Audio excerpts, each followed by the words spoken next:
right? So we have 3 different code sections. There's more. Good news. Just want to fill your plate tonight. So we have code section 1011, 1012, 1016. Now, if I buy Google stock for $10 and it goes up to $15, Gia Yang, what's the basis in the property? 10. What's your authority? 1001.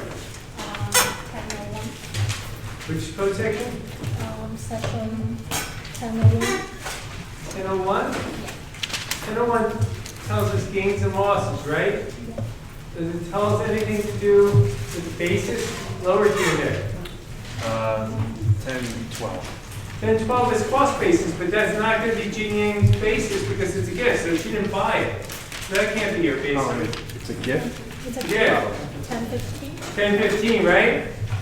We're agreed, 1015.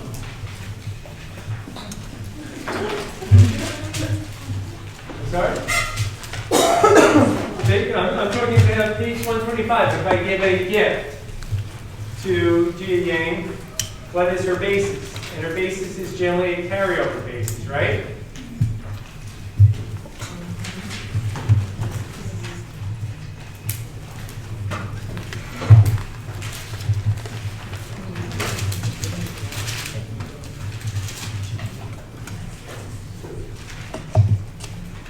Yeah. Jay, is that always the rule? You had to guess even. No. Code usually has a general rule, not always, but most times. There's an exception. And Larry, do you want to tell us what the exception is?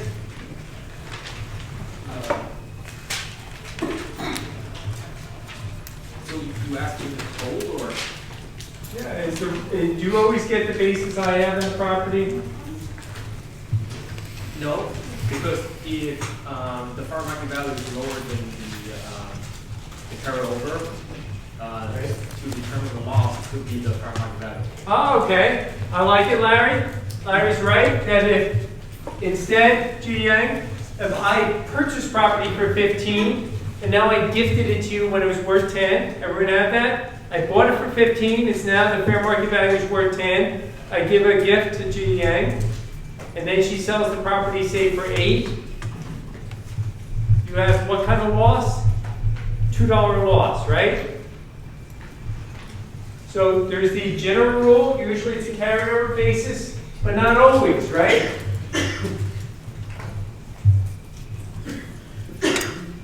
So let's just make sure, again, we had that rule, the general rule, and then we have the exception. The authors also mention right here on page 125, they mention code section 1015B, which talks about the fact that if there's any gift tax paid. Brandon, any adjustments made? For the case? I'm talking about if gift tax is paid. Someone makes a gift, I made a gift, say to Gia Yang, I bought Google stock for $10,000, it's worth $15,000, I give a gift to her, and I pay $1,000 for the gift tax. Everyone had the visual? I buy stock, Google stock for $10,000, gift it to her when it's worth $15,000, and I pay $1,000 of gift tax. Gift tax. Is Gia Yang's basis what? Is it 10,000? No. It's 11. What's your authority? 11. 1015B1A. Okay, everyone take a look at code section 1015 B1.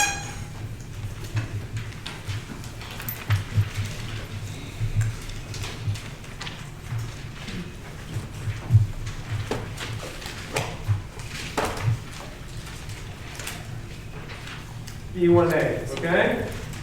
So Annette would adjust the property to 11,000, right, Annette? Would she be right? Alicia, would she be right? The Sell the property.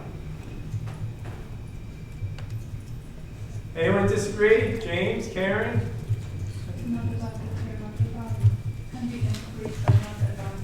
Well, it's not being increased above fair market value, so we're not worried about that. Everyone, anyone have their watch? You have your cell phone out, right? Can you just check, is it after 1976 on your?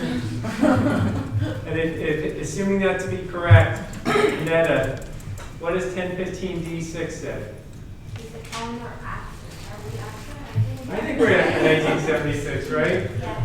And what does it say? Is it Okay, let me, if you don't mind, Sure. D6 says, in the case of any gift made after 1976, the increase in basis provided in this subsection with respect to any gift tax paid shall be an amount which bears the same ratio to the amount of tax so paid. How much is the tax paid? 1,000 times, where the numerator is the net appreciation. How much did this gift appreciate? It appreciated by 5,000 over the amount of the gift. How much was the gift? 15. So the adjustment here would be $333. It would not be 1,000. Okay? 1015D6 trumps 1015D1. So the basis here would not be 11,000. It would be $10,333. So I guess it's you, Annetta, but it's the whole class, to myself too. Be careful when it comes to the code. Just because it produces initially a good answer doesn't mean you should stop reading. Wouldn't this be a hard day in the office if you came and you said to a client, oh, you have a basis of 11,000? Or make it real interest, 11 million? And it wasn't 11 million, it was only $10,333,000? It would not be a good day in the office, trust me. So, just be careful. All right, so what we see here, guys, two things. We have our general rule, we have 1015A, when lost property is gifted, and we have this exception, 1015D6. And then you were going to comment?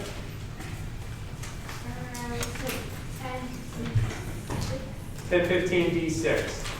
Okay.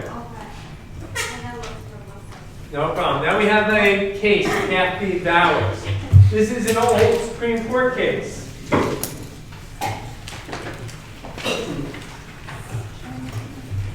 Old Supreme Court case.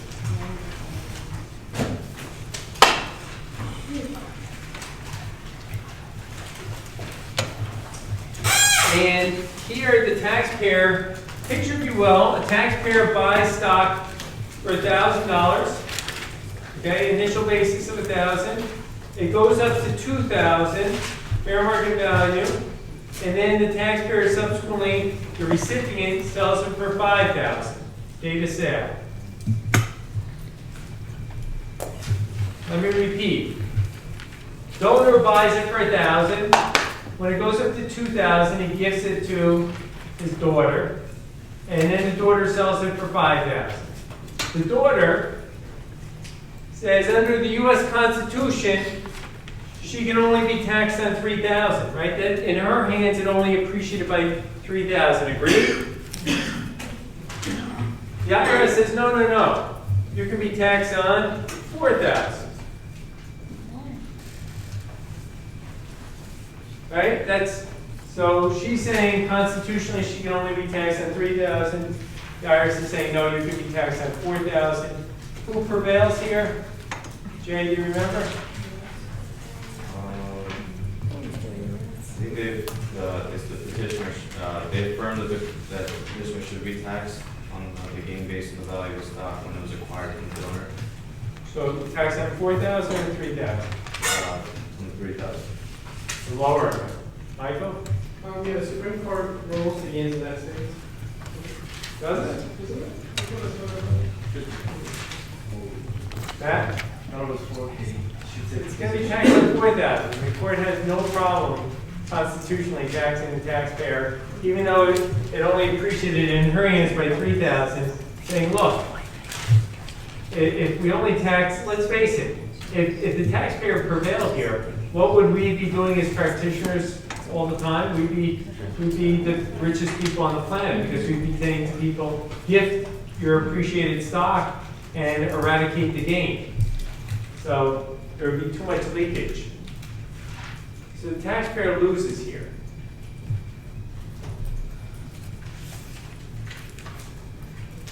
Okay? Taxpayer loses, guys. The lower court decisions both went, the district court and the appeals court both went against the taxpayer, and the Supreme Court affirms those decisions.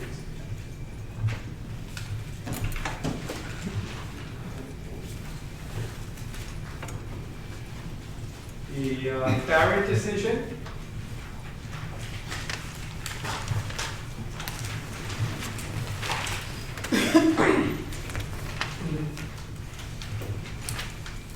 Okay. In this case, Barrett, Tina, do you have a chance to read it? Tina, no? Katie?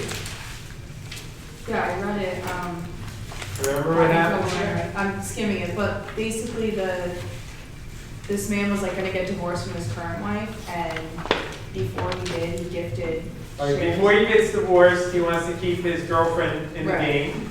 So he like gives her shares and promising her that he's gonna get divorced and marry her, which he does do. Like, by the way, were there any age difference here? Yes. I think he's much older. What's a quarter of a century, right? He's bringing friends. So, I think, how old was he?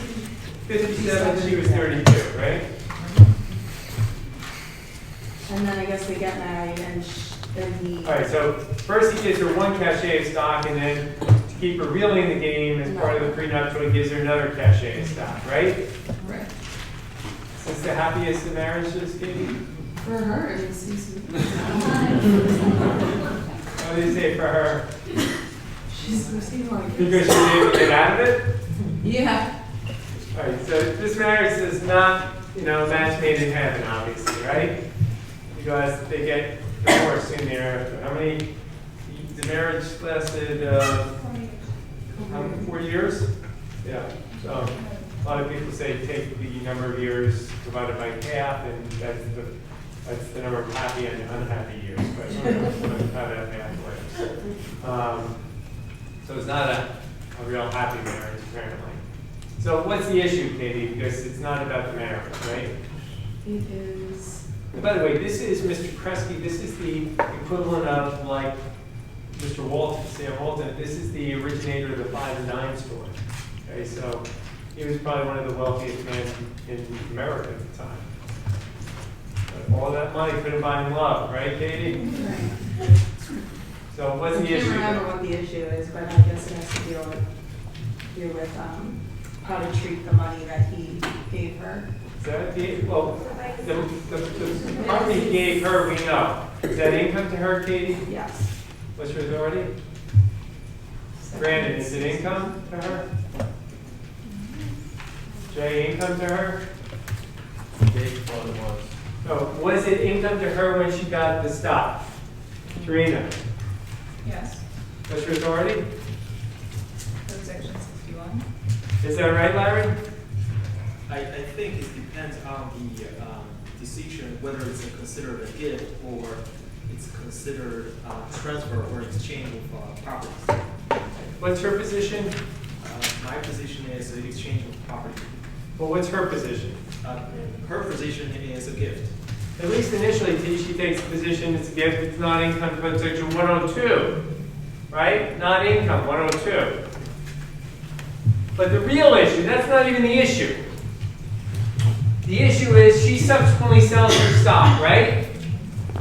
And we know what the amount realized is, right? When she sells the stock for. Everyone agree? That's not controversial, right? The issue the court has to decide here is what's her adjusted basis.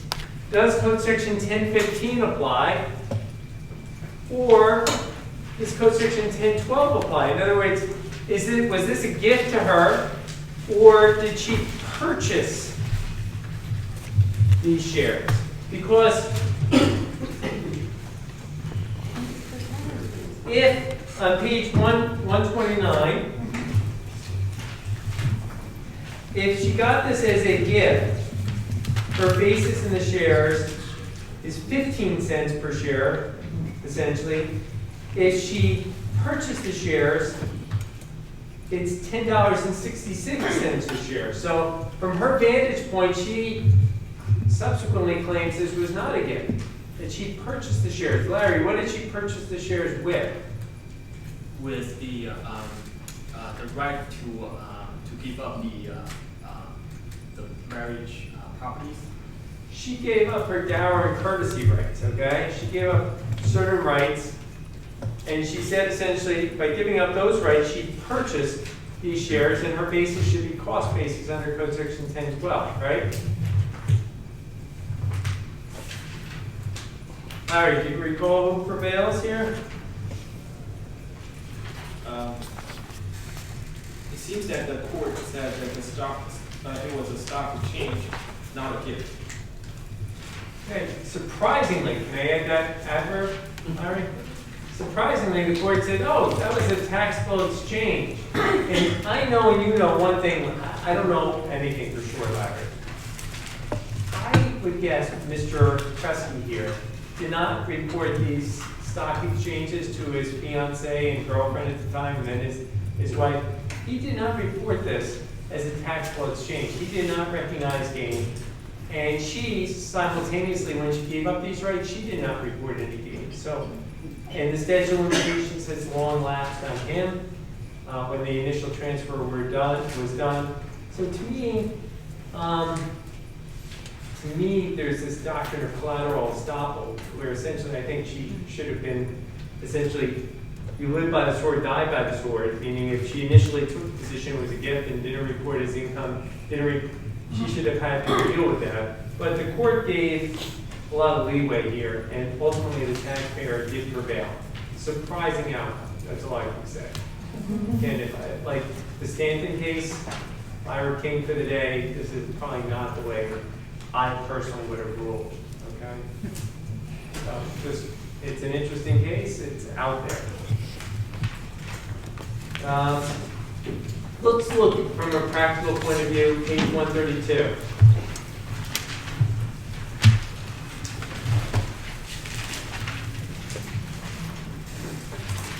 Property cost $220,000, had a $30,000 fair market value at the time of gift, and Donnie sold it for 3 different amounts, okay? Everyone have the visual?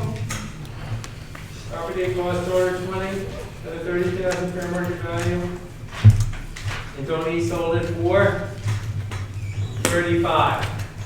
So, Nick, Jessica, Mike, they sell it for $35,000. What's the amount realized? Nick? 35,000. Right, what's the basis? 20,000. Gain or loss? The difference is 15,000.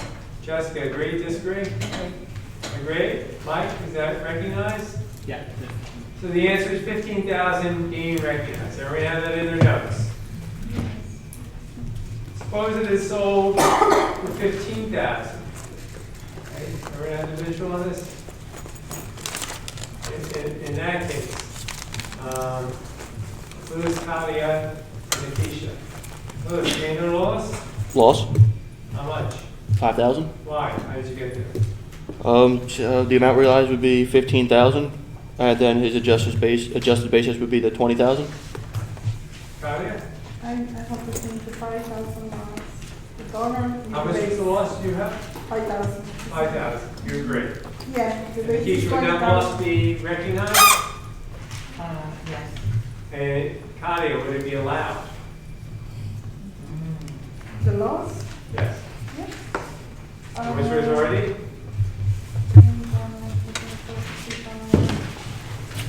The loss, the definition of losses.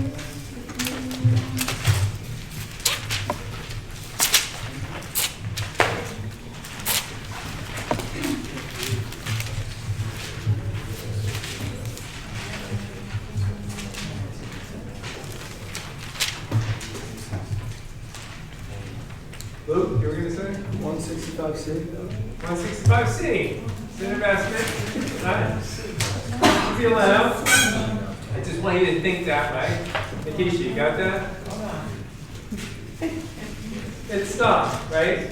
Yes. So, I'm gonna presume it was held for investment purposes. The first one, would that be source 1001? 1001. The first one. Suppose the property is subsequently sold for 25,000. 25,000. Okay, in this case, Michael, Alicia, Sylvia, sold for 25,000. What's the amount realized? 25. What's the basis? 20. 20, gain or loss?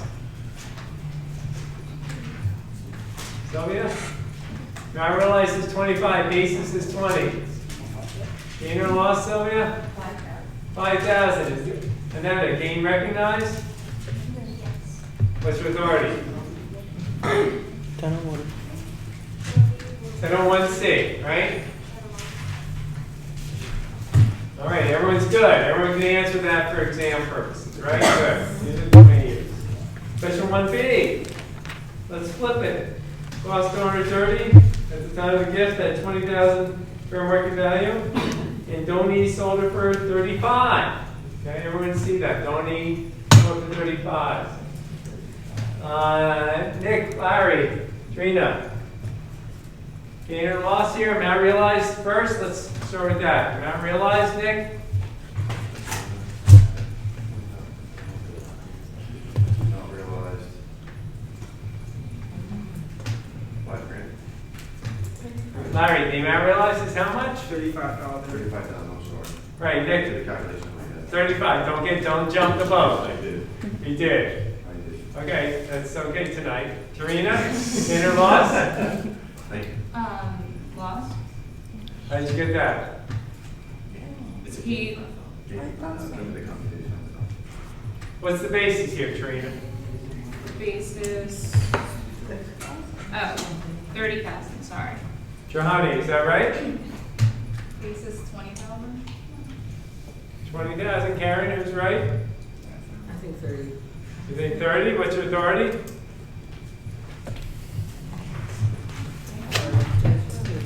James? I, 30,000. What's your authority? Luke? 1001. I don't know what just talks about computation. I mean the authority for the basis being 30. 12. 10, 12 is close. Give me 10, 12. 10, 15A. The basis here, Johnny, has to be 30,000, right? Not the lesser, because here it's being sold for a gain. So the general rule applies, not the exception. Everyone see? The general rule applies, that the basis is generally a carryover basis, right?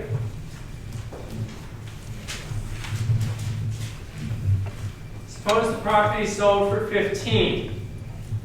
Property sold for 15. Ji Ying, Jeff, what's the amount realized? 15,000. 15,000. What's the basis here, Jeff, Ji Ying? 30,000. And Raphael, would that be right? Brandon, would that be right?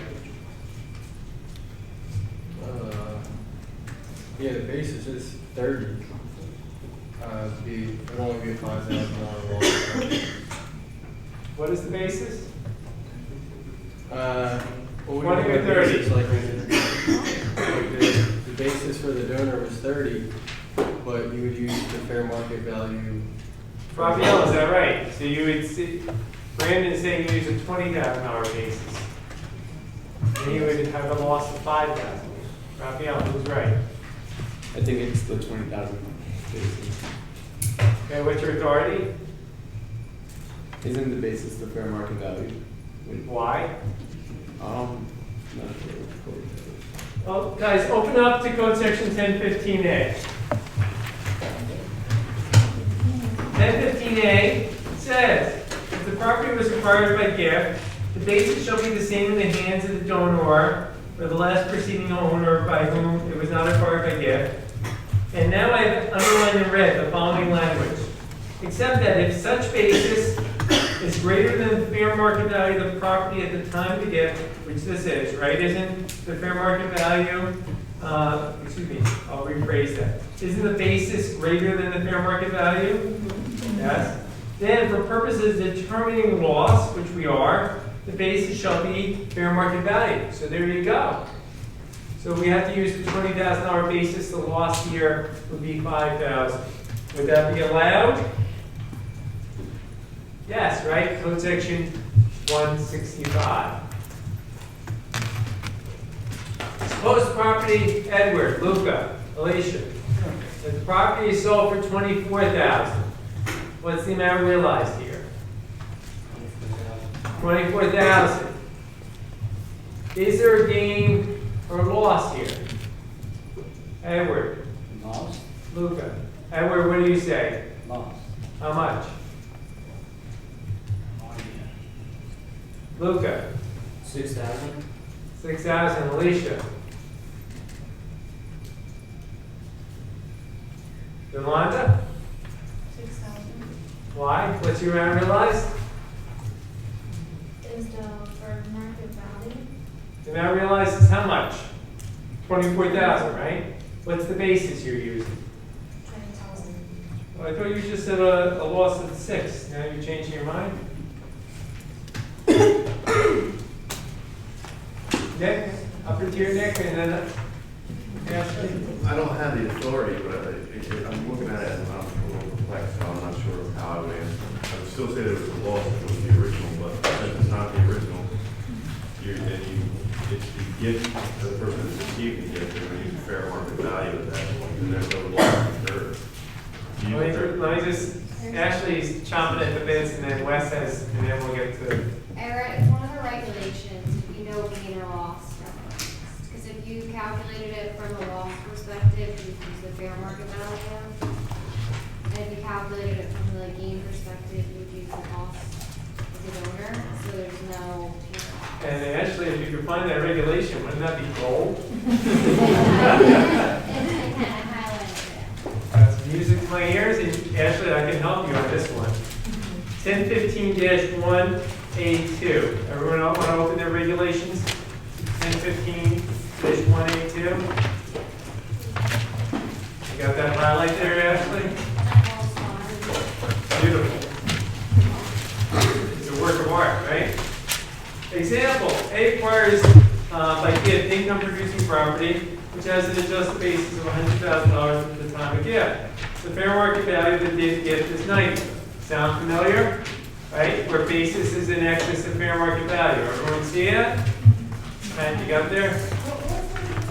Regulation 1015-1A2.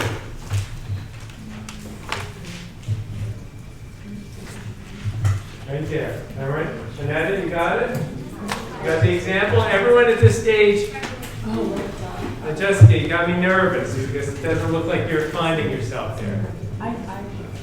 1015-1A2. You got to go to the back. Yes, yes. Lewis, you're not far enough back. It's where the regulations are. If you guys don't read the regulations, I'm telling you, the exam is not going to turn out the way you like.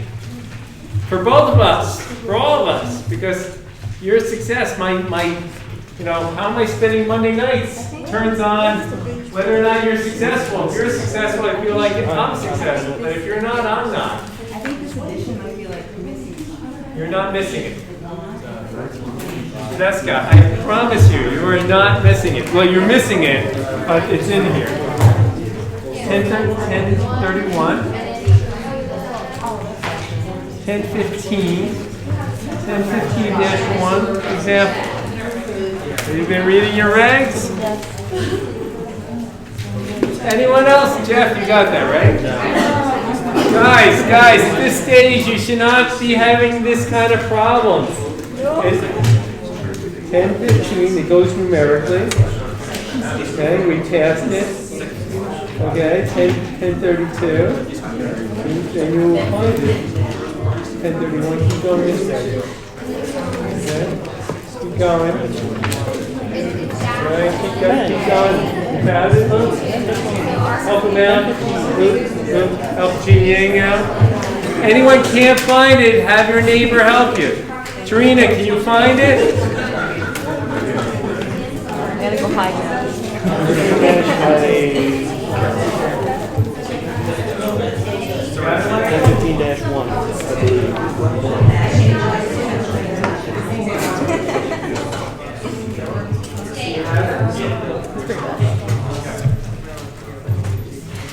James, you got it, right?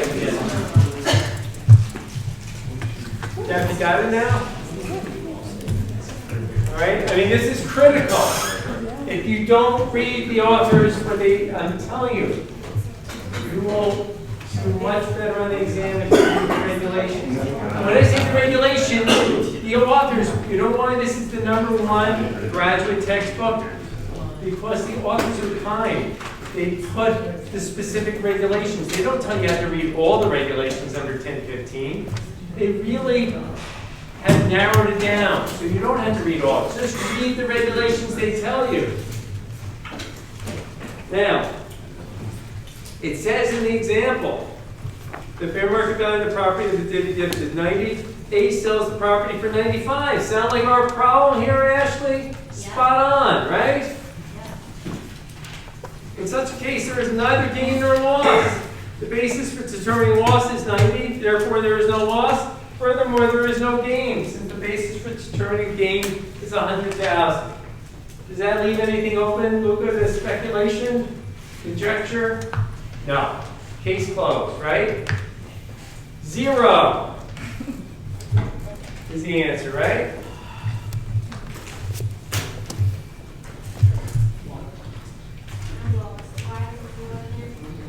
So there's two different bases, one for determining gain and one for determining loss.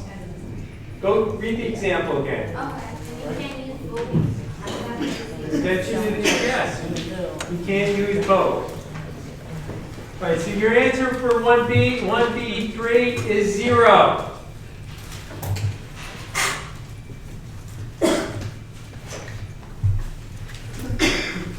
Question 2.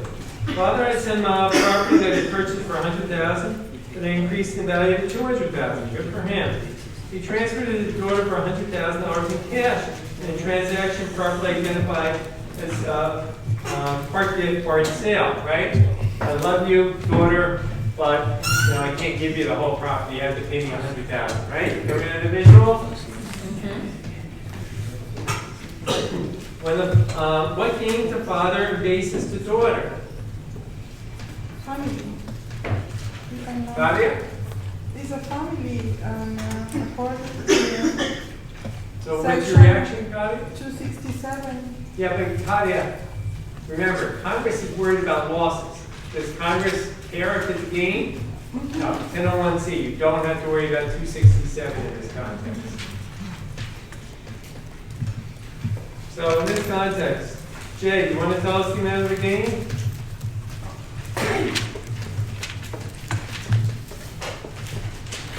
Where would you look, Jay?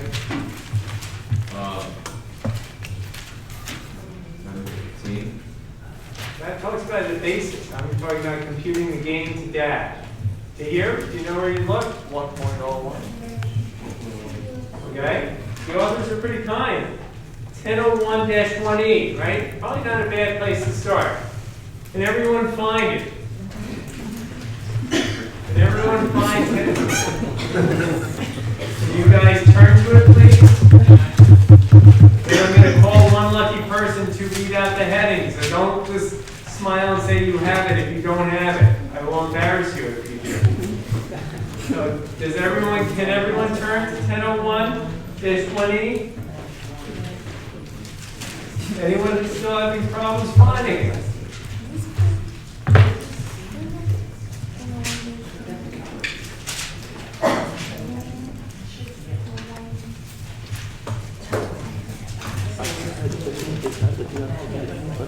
Transfers, everyone have it? 1001-1E, everyone can find it. And you knew, Jessica, I was going to ask you the heading, right? Transfers is part of sale and part gift. Okay, I want to see it. Transfers in part sale, part gift. Do you think this has relevance to our transaction? Absolutely, given that heading, right? Says where the transfer of property is part sale and part gift, the transfer has gained to the extent the amount realized by him exceeds his adjusted basis. What's the amount realized by Dad? What's the amount realized? 100. What's his basis? 100. Any gain or loss to Dad? No, 0. And there's 4 examples there, by the way. So if you're not sure, the treasury regulations are extraordinarily helpful here, guys. Extraordinarily helpful. Raphael, what's the daughter's basis?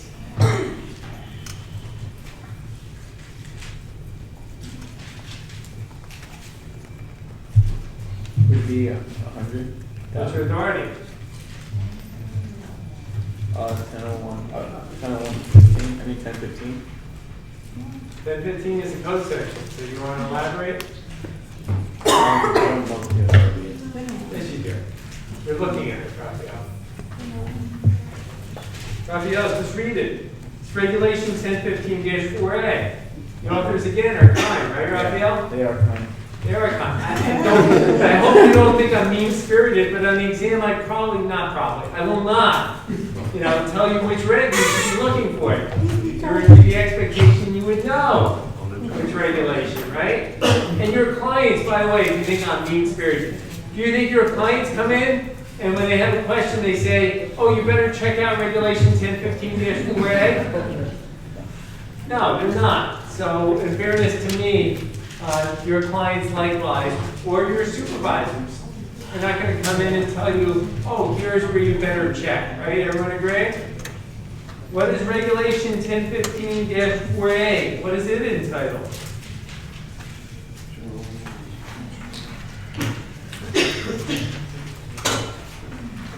(1015-4A). Greater amount. Where is it? Where a transfer is property is a part sale and part gift. The unadjusted basis of the property in the hands of the transferee is the sum of whichever of the following is greater. The amount paid by the transferee, that's the daughter, she paid $100,000, or the transferor's adjusted basis in the property. Well, what's the transferor's adjusted basis is 100. What's the greater of the two? Well, it's going to be 100. Okay, it's going to be the same. So her basis is 100,000. Everyone agree with that? Sum of, and this for part 2. Yeah, the part 2, but there's no gift tax paid here. Okay? So Alicia, good point, but it's not relevant for our. Okay, so the answer here is dad has 0 gain, daughter has $100,000 basis.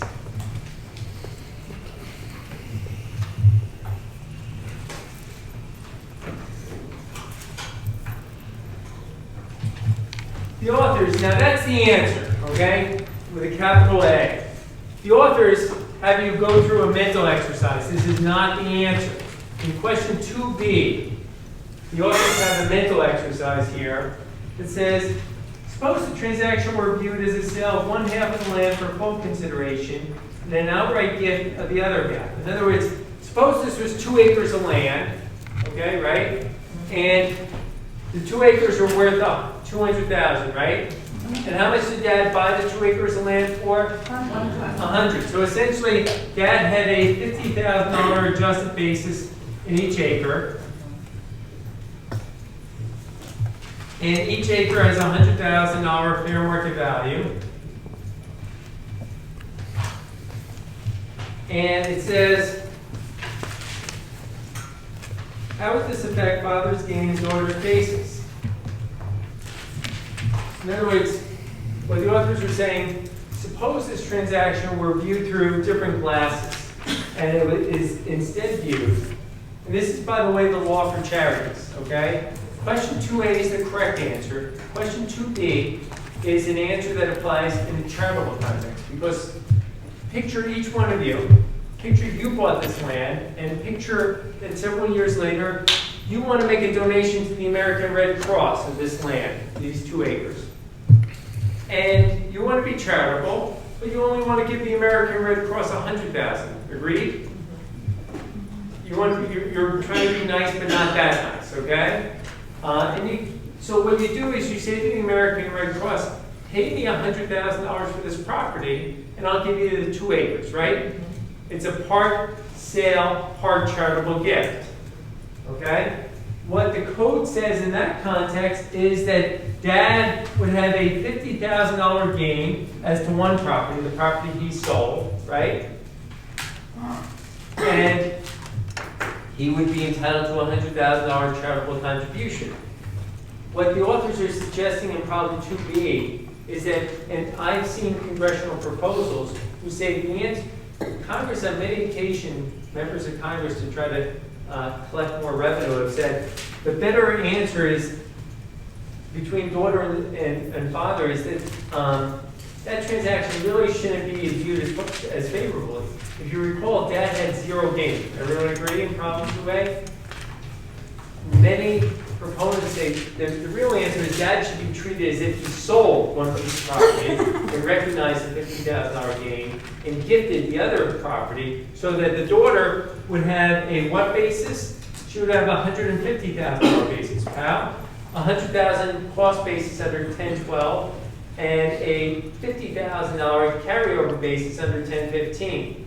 So the authors are just suggesting that sometime down the road when I'm teaching this course or when you're researching it, at some point Congress may reform the law to look more like it exists with respect to charities. Okay? So the takeaway here is, guys, things may change. Right now, the correct answer is what's reflected in problem 2A, but the answer may change in years to come where the correct answer might be, down the road, answer 2B, which is reflective of current law with respect to part sales, part gifts to charities. Let me leave your notes like that, okay? There's nothing more I can say. So the correct answer is currently 2A. Down the road it may be 2B, but the answer 2B is if father had made his contribution to a charity, he would have had to recognize $50,000. Charities are exempt organizations, so we really don't care what the charity's basis is in the property. So that's a moot point. Beginning on page 133, transactions between spouses. Generally, no gain or loss, right? 1041, agreed? What's the quid pro quo so there's no leakage to the system? The quid pro quo is that the purchasing spouse has a carryover basis, 1041B. In other words, the spouse who purchases this property will have the same basis as if the wife purchases it, will have the same basis as the husband. All right?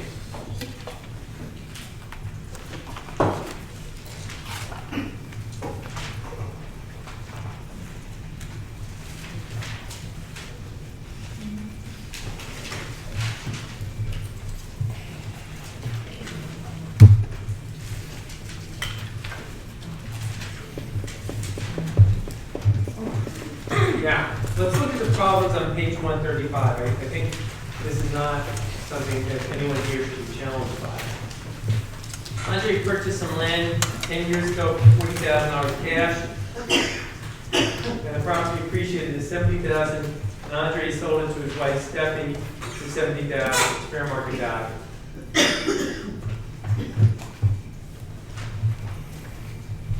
Okay? Now, most of you, I'm not much into professional sports. Having said that, everyone got the cross references here to, I believe it's probably Andre Agassi and Steffi Graf, right?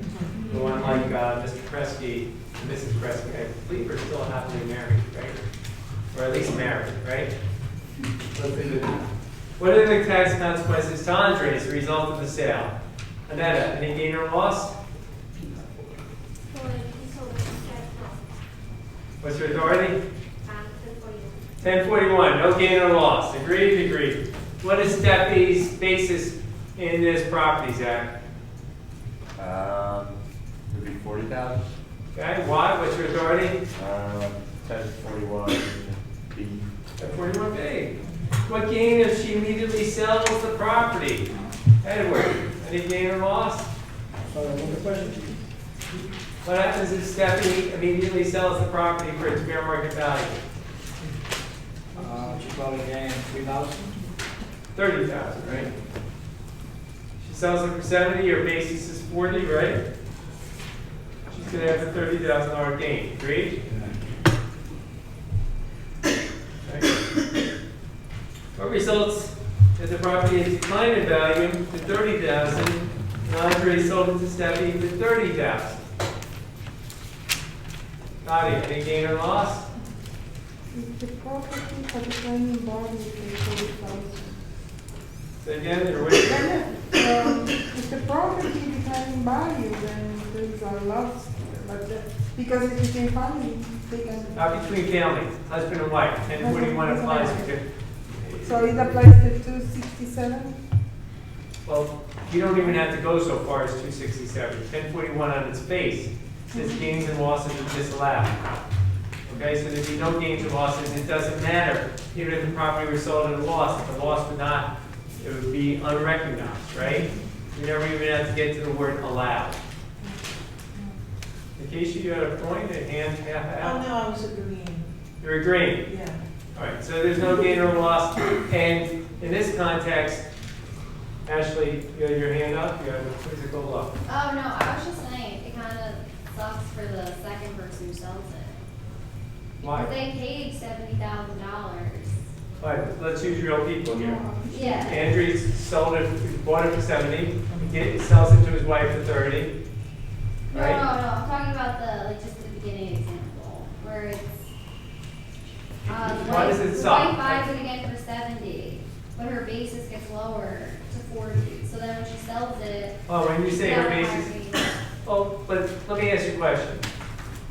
Does Congress treat the husband and wife as one economic unit, as one person? It's really the husband selling it to himself. So unless you feel sad for himself. So there's actually no money being I transferred. mean, the money could exchange hands, but I mean, notwithstanding, I mean, many spouses have shared bank accounts, so does it matter? Yeah, I guess there's just confused. I mean, keep in mind the congressional policy, husband and wife, whether or not it exists with your parents in your own marriage, for those who are married, that's at least the congressional starting point. Husband and wife are bound at the hip. Larry? My question is, if a married couple file their tax returns separately, Doesn't is there matter. any impact? Look at 1041. Because otherwise you could open the system to gaming. Oh, we really don't get along all the time, so, you know. Yeah. Right, we had a tough week together, we'll recognize the loss this week, but not next week, we'll get along. We'll file separately this year. Too much gains. Opens the door to make it an elective provision. Not gonna happen. All right. So the answer in question D is that no gain or loss. And the only difference with 1015A is that even if the property is sold as a loss, she doesn't have to get saddled with the fair market value being her basis. Even if she sells, because 1041B says it's always the spouse's, the donor or the seller's basis. So there's no loss limitation here like we have with the general rule. Question E. What results gain losses and basis to Andre and Steffi if Steffi transfers other property, not cash this time, with a basis of 50 and fair market value of 70? So they'll just switch the property, right? And Andre will take her basis and Steffi will take his basis. Done. All right? So there's nothing complicated about that, right? Like a non-event. You okay with that, Ashley?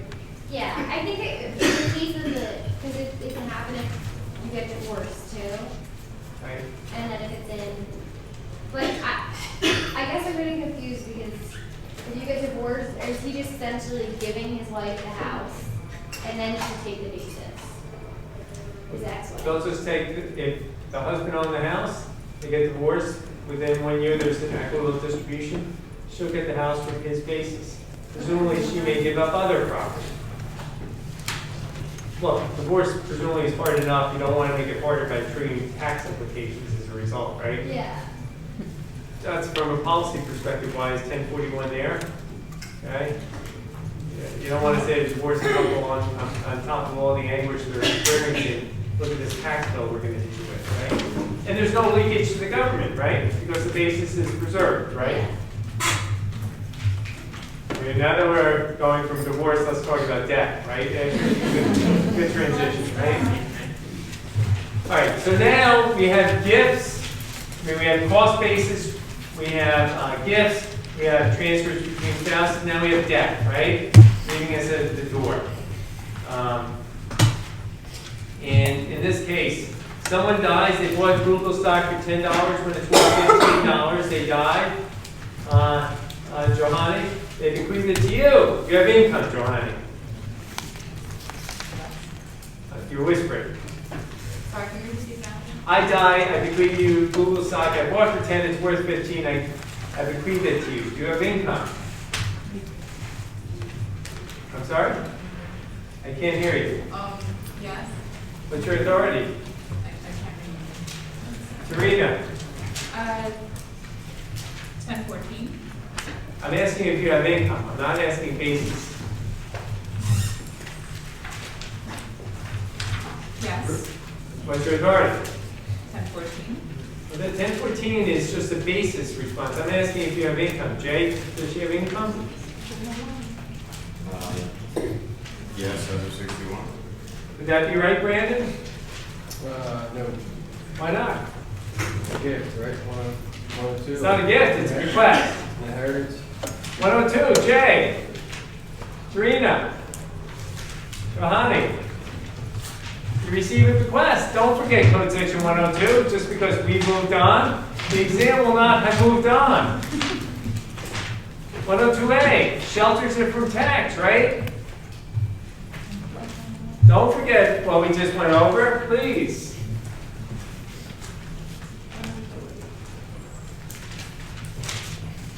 That's not the question the client had. I'm the client. I want to know if it was income. But my real question was, what's your basis in that property? I die, I bought Google stock for 10, it's worth 15, I bequeath it to you. You have no income, hooray. What's your basis in the property? Tina? What's your authority?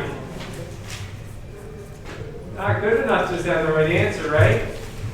Nick? 1014, right, Tina? Everyone agree? 1014?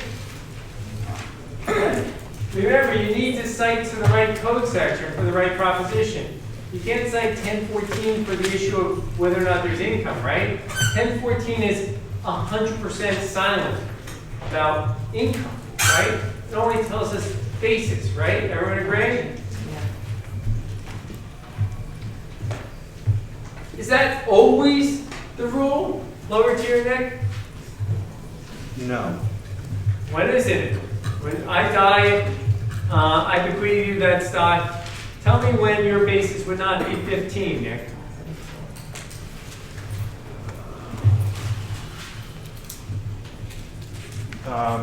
If the fair market value is less. No. So suppose No, that's not. Evelina, is it always going to be 15? Doesn't it, I think it changes if you sell it? So what, Evelina? If you sell the property that you received from the descendant? I'm the decedent, not descendant. I'm descending into the ground, but I'm still the decedent. Okay? So, what? Husto, is that always the rule? Say it loudly, because I know Larry can't hear you. You hear him, Larry? Nope. Husto, you gotta say it loudly. Guys, we're a big class, and particularly if you're down here, you have the people hear you. You gotta talk really loud. I think it's 1014. 1014E says what? Hannah, you want to paraphrase it? You mean example? If the property appreciated, within 1 year of example, Anna. Bring the point home. Okay, so somebody dies, today, on the 19th, and then property goes into the trust like this. And within a year from the death, property appreciated. So, 1014E applies? I don't think so.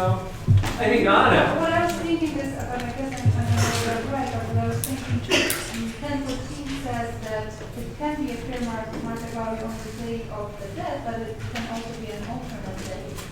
But that's a different rule. Alicia, whatever I'm referring to. oh, I forgot this. I don't know. So what was the question? I'm sorry, because I guess you were. Here's the question. When does 1014E, give me a simple example when it applies. Give me a simple example, and Nikisha, jump in if you don't like her example, okay? Okay. So, son buys a land for $20,000. Right, your son buys land, 20,000. Keep going. And then land appreciates to $100,000. Okay, so the land goes from 20,000 up to 100,000. Keep going. And then son gives the land to mom who is sick. Son gives land to mom who is very sick and says, Mom, I love you. Here's the land. You're looking kind of green today. Maybe this will cheer you up. Okay? And then what happens? And then the mom dies within 1 year. Your mom dies and bequeaths it back to the son. Yes. Pretty nefarious on the son's part, right? Because he's hoping to get a $100,000 basis. Everyone agree? Does it work? No. 1014E says, hey, he's got to keep that $20,000 basis. So do you think people would be so nefarious? Well, it's clear that they were. That's why Congress has this code section, right? So everyone see the purpose? Anna, you see the purpose? Case 137, there's a problem. Let's make sure we got this. In the current year, giver holds 2 blocks of identical stock, both worth $1 million. Okay, we're going to have it block 1 and block 2. Okay? Block 1 and block 2. The fair market value of block 1 and block 2 are both $1 million. Okay, everyone agree? And the basis, just the basis, I think, they say block 1 is 50,000, and block 2 is 950,000, right? And I'm paying each of you, I'm paying each of you big bucks. I retain each one of you. Paying you each $500 an hour for your sage advice. Should I give away block 1 or block 2? And retain the other block, which block should I gift? Which block should I retain? If you're advising me. So everyone have my question? Okay, let me just, Alicia, Yolanda, David, which block, don't say why yet. David, block 1 or block 2? For gift? Which one should I gift? 1. Block 1. Alicia. I'm reading the problem. Yolanda. Did you see Yolanda? Should I give block 1 or block 2? Block 2, Wes, and then I'll come back to Alicia. Here. Wes? I say gift block 1. Say gift block 1. Your job's on the line, Wes. You live by the sword, die by the sword. Block 1. Yeah. By the way, let me pause and just a little bit of a 1 second factoid that I love. Are you guys familiar with the show Let's Make a Deal? And you remember Let's Make a Deal? It's a game show where there is 3 curtains, okay? Curtain 1, 2, and 3. And if you pick the right curtain, you would get this phenomenal gift. If you pick the wrong curtain, you might end up with a goat, okay? Nobody's getting a Monty Hall used to have this show. And Zach, pick a curtain. 2. So Zach loves curtain 2. And if I'm Monty Hall, I might open curtain 1 and show Zach a goat. And Zach's pretty happy. Didn't pick the goat. Zach, if I now, and this would often happen, allow you to now change. Okay, so curtain 1 is out. Everyone agree? Should Zach choose retain his curtain 2? Here's his choice. Retain curtain 2, change to curtain 3, or doesn't matter. Zach? Change to curtain 3. You would change to curtain 3. Karen, would you agree? I keep 2. You keep 2. James? I'd keep Keep 2? Nick?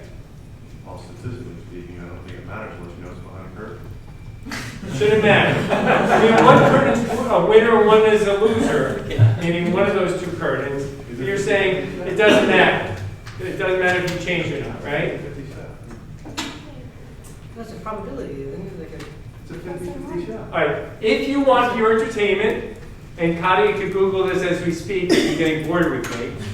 If you look up "Let's Make a Deal" conundrum, there is there's a mathematical proof which is not hard to follow. It makes sense every time to change to curtain 3.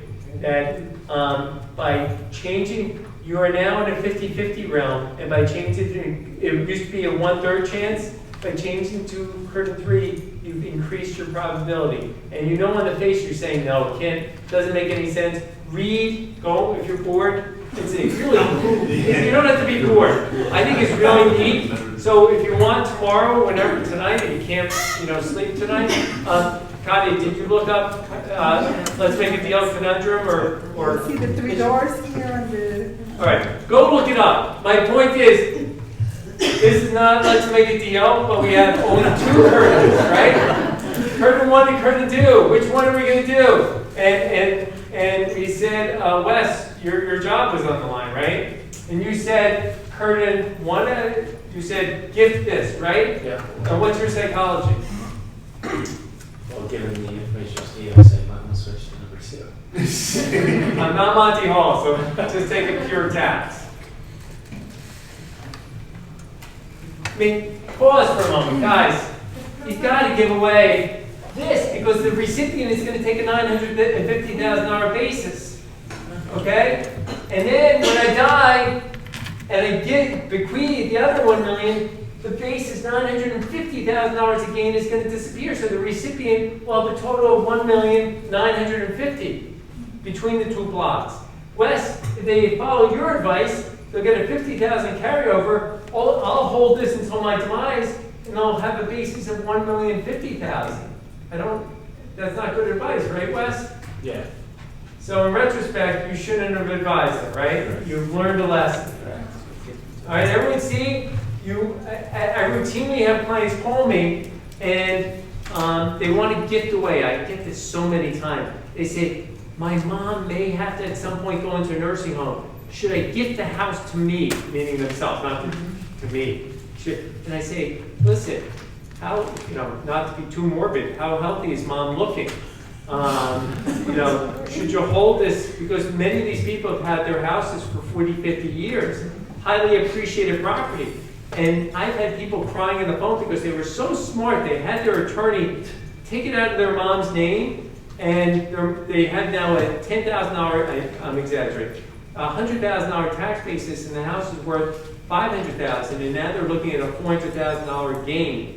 And they are not happy campers where mom had held the house until her demise, that $400,000 gain would have been erased, right? So be very careful when you're rendering this advice. Don't shoot off an email right before lunch. Oh, what the hell? Have your mom gift the house, because that's malpractice right there, right, Wes? All right? All right, so everyone got that for their notes. You want to definitely gift away block number 2. Now, the second half of this chapter, guys, is dedicated to issues of amount realized, right? Because the first part looked at adjusted basis, and now we have to look at the amount realized. Wes? Real quick, can you just repeat what you said, why you give block 2 instead of block 1?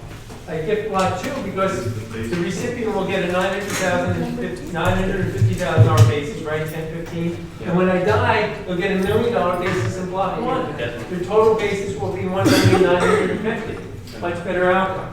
All right. Amount realized.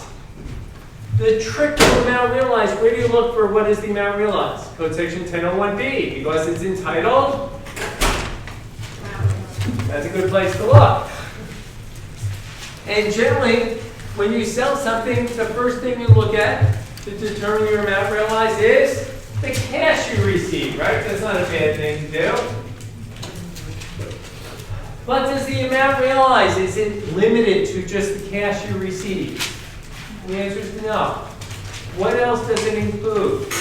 What do we learn? Hopefully you learn, because you have to read the famous Crane decision. That's one of those cases, guys, you can name drop.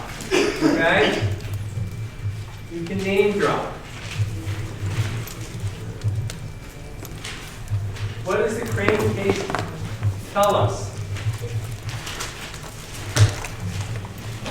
What does the amount realized include?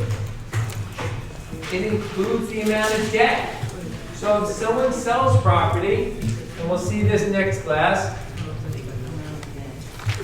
is that suppose property is sold and someone offers you $20,000 of cash, but assumes the liability in the property. Well, what's your amount realized? Is it just the $20,000 cash, or is it the $80,000 that person assumed? It's both. So your amount realized is $100,000. And why is that? I'll tell you why. Is that when you buy property, when you purchase property, and suppose the purchase price is $100,000, and you only have $20,000. You put $20,000 down and you borrow $80,000. What's your basis in the property? $100,000, right? Cost basis. Does it matter how much you borrow? Does it matter your equity in the property? You could borrow all $100,000. Put it up to zero. What's your basis in the property? $100,000. So, in other words, that's what happens with respect to your initial basis has to flow through with respect to the amount realized. Now, we will finish chapter 6. Be forewarned that we will then turn our attention immediately to chapter 21. We skip. Fear not, because why do we go to 21? Once we can figure out what is the amount of the gain or loss, we have to figure out the nature. What is the character of the income? And that's spelled out in chapter 21. All right, so I don't think anyone should get lost, but there's reasons why madness. So in addition to finishing chapter 6, if you guys could read the first 20 pages or so in chapter 21.